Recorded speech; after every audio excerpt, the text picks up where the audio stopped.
fell in love with the feel of it, found the Vibram Disc Golf Collectors Group. Bring all that knowledge and all that perspective into the brand and tell the brand. Quality versus quantity, I think, is a big deal for me. Oh yeah, Vibram's my go-to disc for all situations.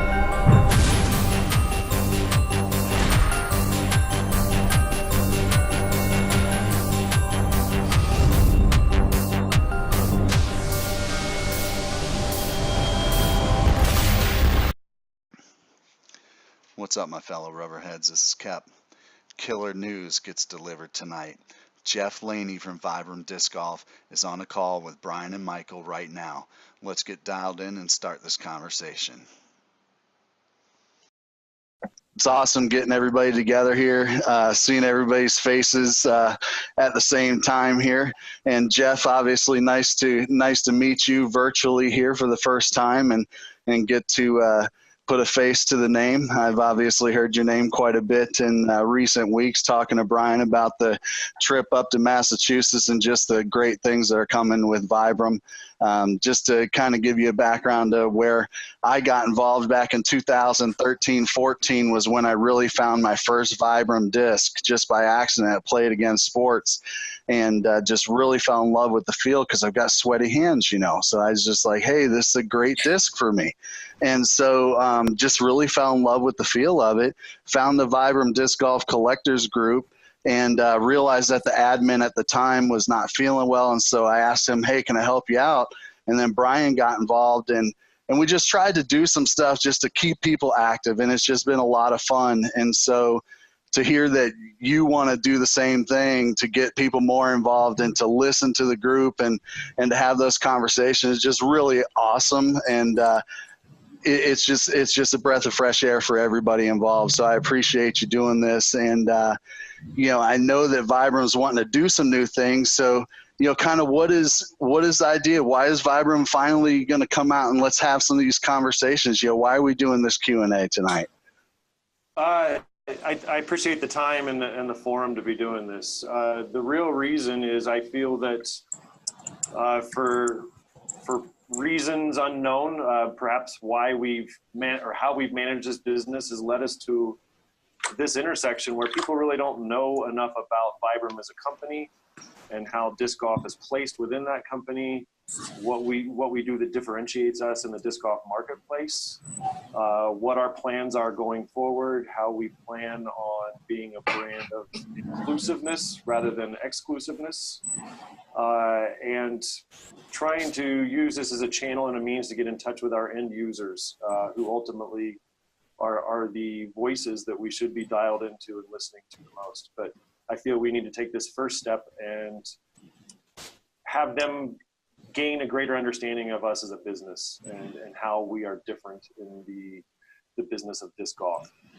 I love it, man. I love it. So, you know, with what is your background? Like, how did you get involved in Vibram and, you know, what is going to be your role in this new thing going forward? Sure. I've spent the better part of 2.5 decades in footwear, primarily in the outdoor industry, starting at the retail level, working to buyer, general manager, district manager, and ultimately my first year. Nope. Five Fingers, Shirashiki, dog toys, and disc golf. At the same time, Steve was transitioning into his role with the Disc Golf Pro Tour. There was a definitive opening in the role of leading the disc golf business unit for Vibram.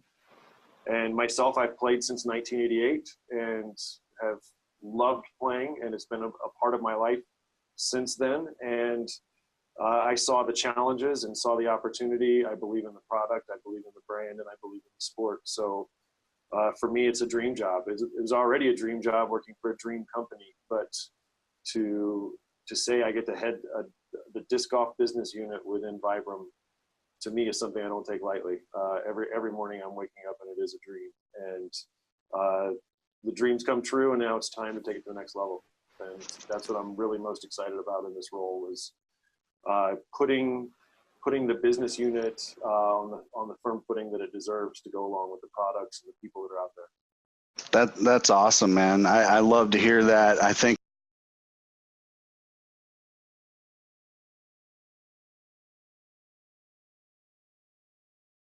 it's great.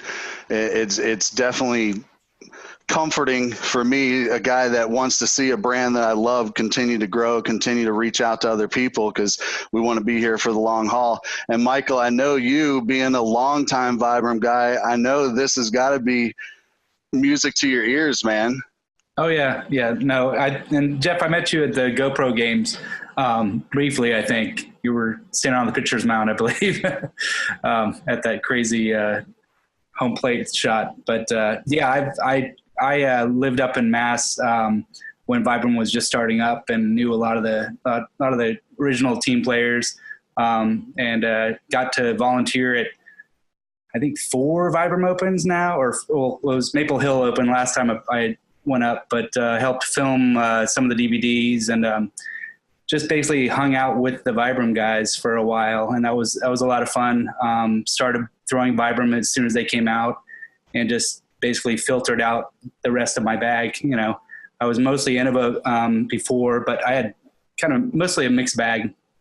But yeah, just started with putters, and once the drivers came out, started filtering out of their other discs, and became all Vibram. And I just love all of the whole line, and even the new ones that came out. I've totally switched over to the new fairway drivers, and just really enjoyed throwing their whole line. You know, it's and it's also the history of the company. You know, I think it's really cool that Vibram, you know, the corporation came along for the ride, and the guys, you know, not only, you know, at the disc golf level, but just at the rubber, you know, the factory level, you know, that they were willing to take a chance and get involved in doing it. So, you know, it's been really cool.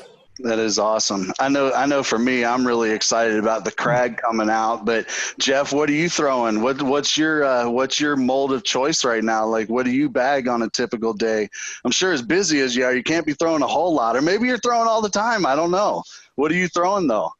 Right now I have the Vibram Zuka cart, and it's loaded down with O-lace, lace, notch, arch, valley, Okay. Obex. So the stable stuff. Yeah. And Okay. then I've got some crags, and a flat top crag. And then putters, pretty much Ridge and VB. Awesome. So we know that there's some new molds coming in. So, you know, some of the older molds are going to stay where they were. There's thousands of them that are out there in the wild. You know, that was kind of the old vision, right? The Ascent, the track, that kind of world. We've got this new vision coming in. How do you see that that's going to be different than, you know, what Steve Dodge was doing in the past? What do you think is going to be different going forward? Well, first, I think, you know, I would be remiss if I didn't, you know, call out Aaron Alla and Steve Dodge for setting the table for me. Absolutely. I couldn't have stepped into a better situation, and certainly there are challenges, and we all have strengths, and we all have areas where we're not as strong. And, you know, my vision and focus is going to start with the retailer and the end user. Those are the two main focuses that I want to place on the business. I feel if we aren't supporting our retail partners, the brand isn't going to have an opportunity to grow. And if we're not supporting the players, new players, just as much, if not more of a focus than a pro player. We want to make sure that people have the correct introduction to disc golf and the correct introduction to our products. So it's going to start through those two avenues. Beyond that, looking at, you know, more directly with your question, looking at just the line of discs, the table's fairly set. The way I see it, we need some speed 9 through 11s. And probably looking at an understable mid. And at that point, the lineup pretty much is set. There might be some tweaking. I think a lot of that would be dependent on any kind of soling or rubber technologies that might come along that would enable us to say, perhaps we can introduce a new material that would give us another advantage within the marketplace and our users another advantage. Sure. But ultimately, you know, at this point, I think if you look at that flight chart, we're short about 4 discs. Not not counting the crack. Sure, sure. Well, I know that some of the other manufacturers, they'll have like 3 or 4 11 speeds, and the molds might be just slightly different. And, I'm not skilled enough to really make it that much of a difference for me, right? I've found that honestly, as I dialed my bag back and simplified the molds and just got used to one mold in different conditions, I've actually done a lot better with my game. It's certainly made it easier for me. With one of the discs that like recently I tried was kind of crazy was the floats. So I've been throwing the notch and then some of the lace line, the O lace. And so I grabbed a lace thinking, okay, I'll get a really light lace in this float mold and give it a whirl and see how it goes. And, man, that thing was super stable, which was kind of crazy, but now you can't find them anywhere. So kind of where's things at with the float? Like, are they going to come back out and throw some more on the shelves, or what's your thoughts on it? Well, I look at our brand as a whole, and I look at the manifesto that our owner, Marco Romani, has set before for us. And we're a premium brand. And in the world of soling, which is who we're known to be, largely as a brand, we provide the world's most premium sole. Yeah, that's hard. And I feel we have to do that same thing with discs. And when I look at a couple production issues challenges and results of those challenges that the float material gave us, we have made the decision to actually cancel float from this point forward. We probably will not visit it for a number of years. Simply because we want to dial in and perfect everything that we do. Over the next few months, we're going to have a series of announcements that will give more depth to that statement. We are going to be focusing on excelling at what we already do well. We believe we can do it better. And for that reason alone, we had to look at float and look at the challenges that we face at the production level, the number of seconds that we're producing, the number of discs that don't meet the size and shape requirements. And to me, I have to look at the cost that's involved with that, and we had to cancel float as a material for the time being. I can totally understand. That may last a few years. I don't want to tarnish this brand. And again, I'm very grateful for the position I'm in and for the hard work that Aaron and Steve put in, and I want to continue that. Absolutely. I think that's absolutely smart. I think everybody can appreciate that, and it makes the ones that are out there that much better, right? So hey, snatch them up while you can, guys. You heard it here first, right? Snatch them up while you can. I actually love the stability of them, but I can totally understand that coming as a data guy and integrity guy with everything I do at work. I appreciate that completely. I know that you talked about Vibram being the premium brand. And one of those premium things that we've heard about is the compression molding process as compared to an injection molding process. I know for me, I kind of understand smushing versus injecting, but how does that make Vibram different? Like, why is the disc that much better because of that process? Sure. Well, first I'll kind of talk through it, but I have a visual aid that might add a little substance to that. Okay. Typically, the first thing I look at with the difference between the two is time. You're a matter of seconds to injection mold a disc. To compression mold one of our discs, 9 minutes for one disc. Oh, wow. Keep in mind, time is money. And 9 minutes, one disc. So, and most of our discs, we only have one mold of. But the difference manifests itself if you imagine taking a disc, cutting it in half on the flight plate, looking at that cross section, magnifying the cross section. The injection molded disc, once you magnify that cross section, it's going to look like sheets of notebook paper stacked on top of one another. Okay, makes sense. We've all had plastic discs that have all hit an inanimate object, and then ultimately they bend and warp. What happens with those straight lines when they bend and warp? They look like a rainbow. There's nothing there to prevent that shape from now taking a new shape. And there's no memory in order for that shape to go back to its original shape. Whereas with compression molding, if you were to take that same cross section of a compression molded disc, it would look like diamond patterns almost, or argyles woven together, the grain of a bread close up, just looking at that weave, that honeycomb almost. Awesome. And I'll show this picture, and we'll show the X-Link, and I think that might resonate to people to be able to see what those differences may be. So awesome. Here I've taken, that's that cross section, magnified it. That's the injection molding. An injection molding, it's quicker, it's cheaper. You can punch out a number of discs. It's assembly line. It's calculated, measured, very easy. Whereas with that compression molding, cross section of the disc, if you look at that cross hatching, that's a big difference between that cross hatching there and those straight lines. And that's what enables to give that disc its memory. So with compression molding, it takes longer, it's more expensive, it's more durable, and it gives the product a better memory so that it's going to maintain that shape and give you that reliable shape that you come to trust and throw on a regular basis. Awesome. So that makes sense with why the hot water treatment, when a disc goes, I know Michael's probably done this a million times in his years of playing. And I know, Brian, you've mastered it as well, right? You get that disc that smacks a tree, and then you run it in some hot water or boil it. And me personally, I can't do the microwave method, man. I can't do it. Like, I know that people say it works, but I can't do it. I do the hot water method myself. So that's why that works, huh? The microwave works. Heat is the activator, and it activates that memory. Brian was with me in Massachusetts and saw me bring Spoilers. Bring a warped disc into the production room, and there's an oven in there, and we put that warped disc in the oven, and within a matter of minutes, it looked like a brand new disc. Yeah, it was amazing.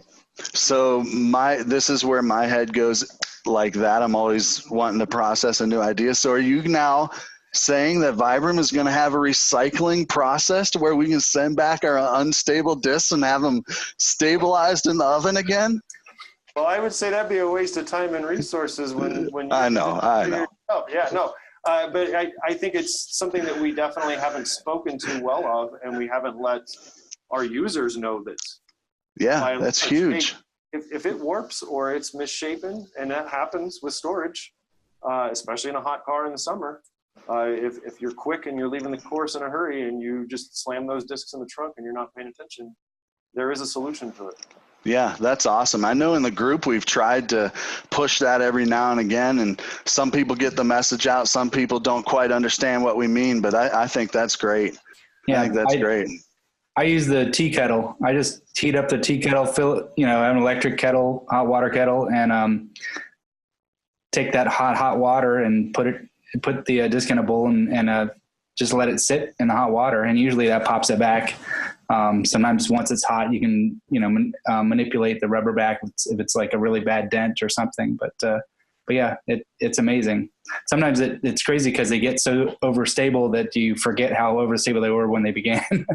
Yeah. All the stability comes back and you throw them and they go way left. So, but that's good.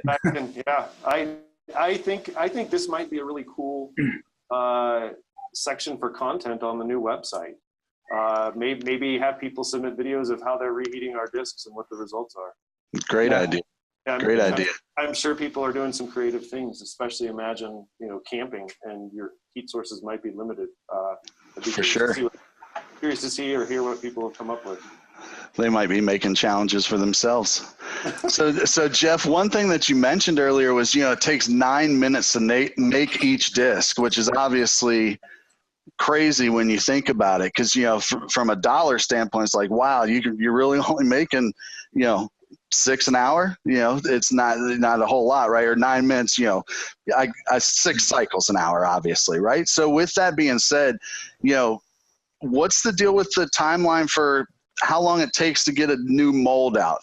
What does that take for Vibram? I mean, you mentioned that some molds only have one, or some discs only have one mold, right? That's kind of crazy when I think about something like that. So how does that work in your world? If we go to get a new mold, what's that timeline like? Well, with Vibram, you know, and this question is the one I've been most excited about because it's going to lead us to reconciling in the mind of our disc golf fans and enthusiasts how different we are as a brand.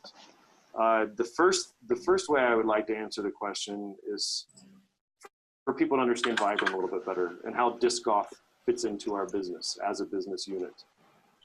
If Vibram were somehow, if we were somehow able to acquire all of the disc golf manufacturing brands in disc golf, it would still be the smallest business unit in Vibram by a very, very, very, very large margin.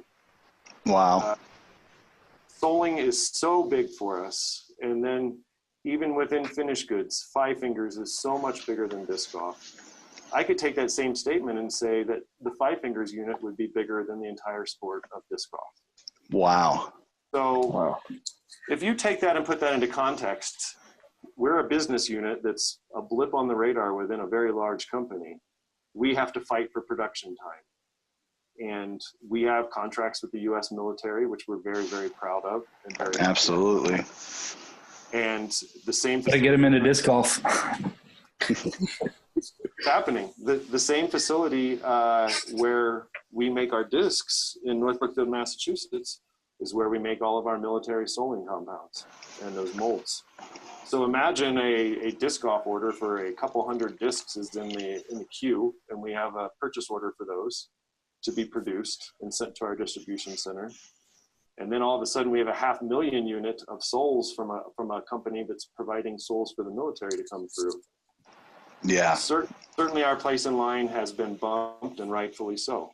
Sure. So, you know, we have to fight with, we have to wrestle with our place within the business as a business unit. And the same design teams that are helping with soling and the efforts there and other finished goods are the same design teams that work with discs. So they are not dedicated and focused just to one thing. They're dedicated and focused to our brand. That's the one focus they have. But within that brand, there are several divisions and business units. So that team shares those focuses under the Vibram name as one company. So I feel that, well, I know as a disc golf manufacturer, that sets us apart and makes us unique. You know, I've made the statement before, within the disc golf industry, we're one of the smallest brands. At the same time, within the disc golf industry, we're the largest brand by far. Yeah, it's sort of odd, isn't it? By a lot, right? Yeah, two different ways to look at that. And that's why I don't really want to grow the line beyond those discs that I mentioned earlier, because we're never going to have the ability to truly focus only on disc golf. You know, at least not for the foreseeable future, you know, until the sport continues to grow and our place in the sport grows with it. So therefore, I want to dial in at what we can manage best, the products that we feel our customers want the most, and then give them the very best product that the marketplace can have within it as a compression molded rubber disc made in the U.S. Makes sense. So, you know, one of the things that, you know, when we talk about what people want, you know that Softtober is not too far along, right? It's coming up in the near future. I don't know. I can't remember if it was last year or the year before that. We had some pretty sweet soft discs come out in October, man. Are we going to have some sweet stuff show up this October this year, you think? Well, as we mentioned it, we have a massive soft restock heading to our distribution center right now. Okay.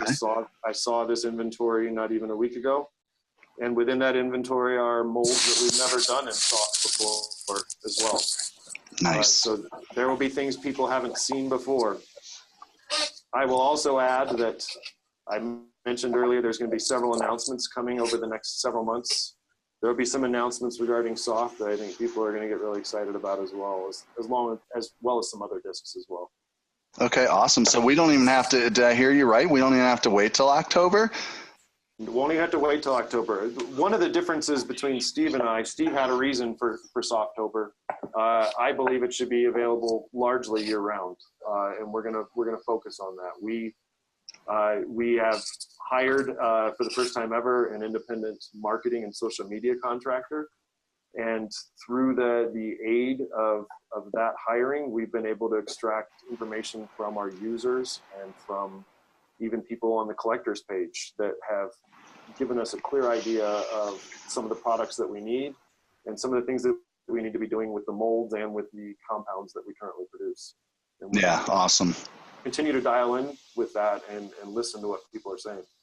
Yeah, I think that's smart. I think, it's pretty clear that everybody loves the firm. And I personally love the firm disc, but it's just one of those things. I think in the marketplace, if Vibram had a really awesome firm disc, I think it would really help convert some of those guys that just, it's not that they won't love the soft or love the medium eventually, but I think the firm converts them over, right? It's close enough to their plastic that they feel good about, all right, I'll give it a try. Let me give it a try.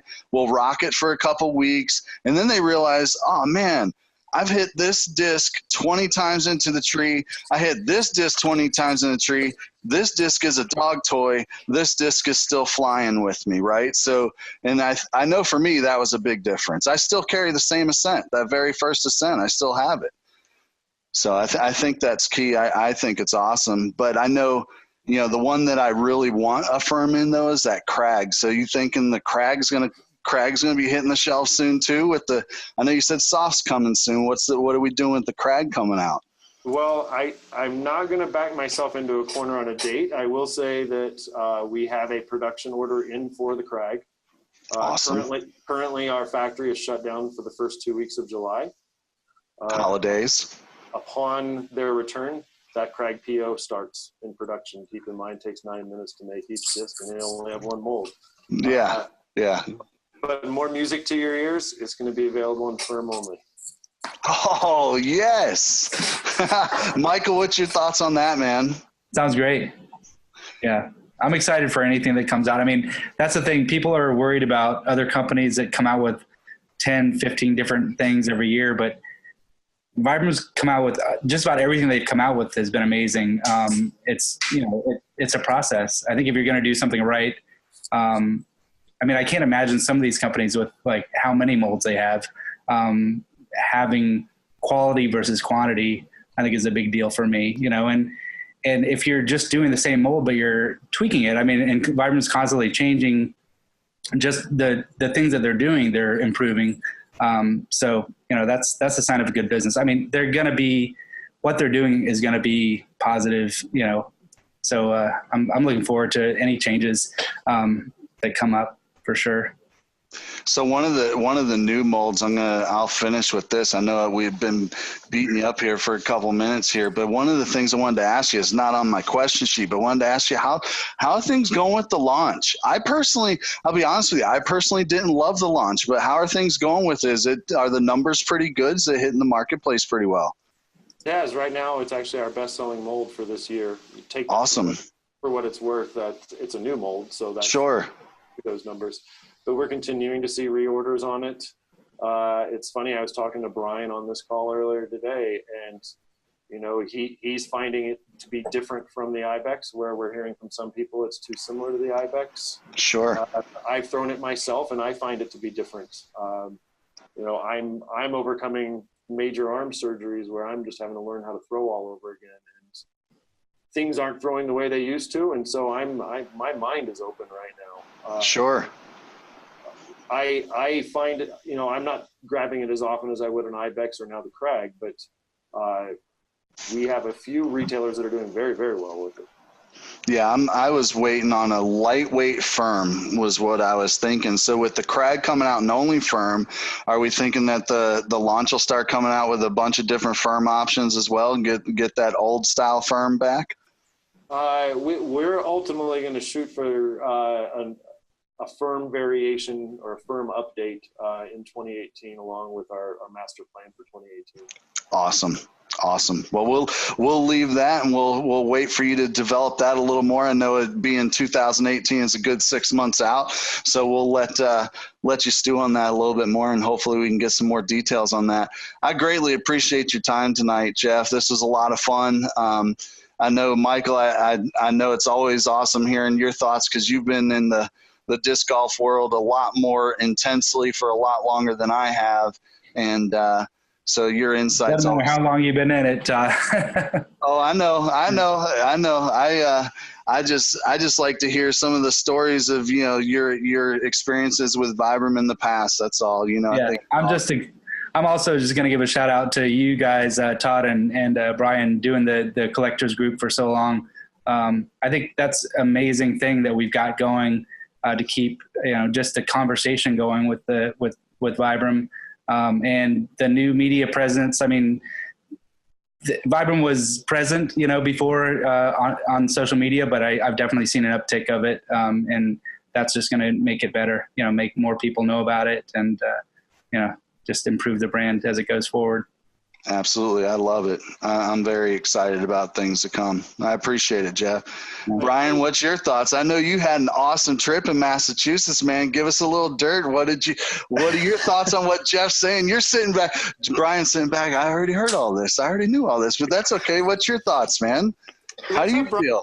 So mention his role, what his role is right now. Yeah. What are you doing with Vibram now, bud?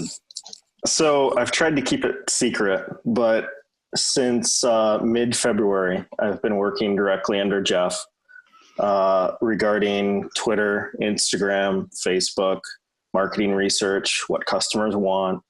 If you look at the history of the last 4 to 6 months, everything that the Facebook page has asked, it's because we want to cater to the customer. It's super important. Customers number one. And I think I'm in a unique situation that I was the customer, although a very focused one, admin part of the group.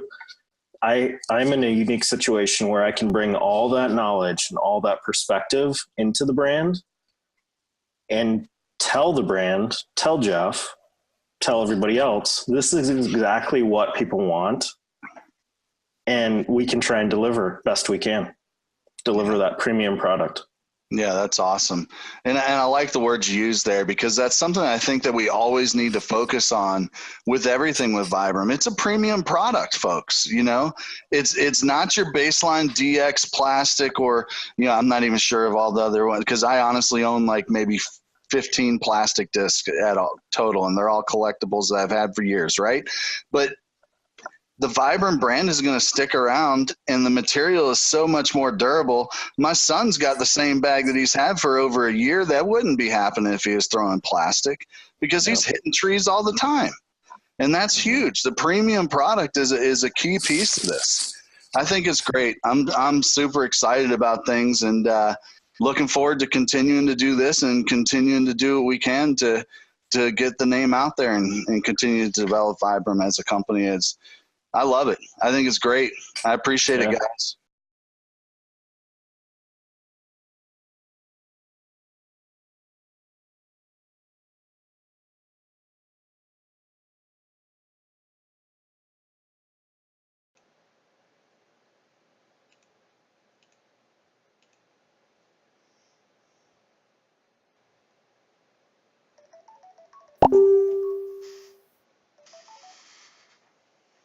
What up, dude?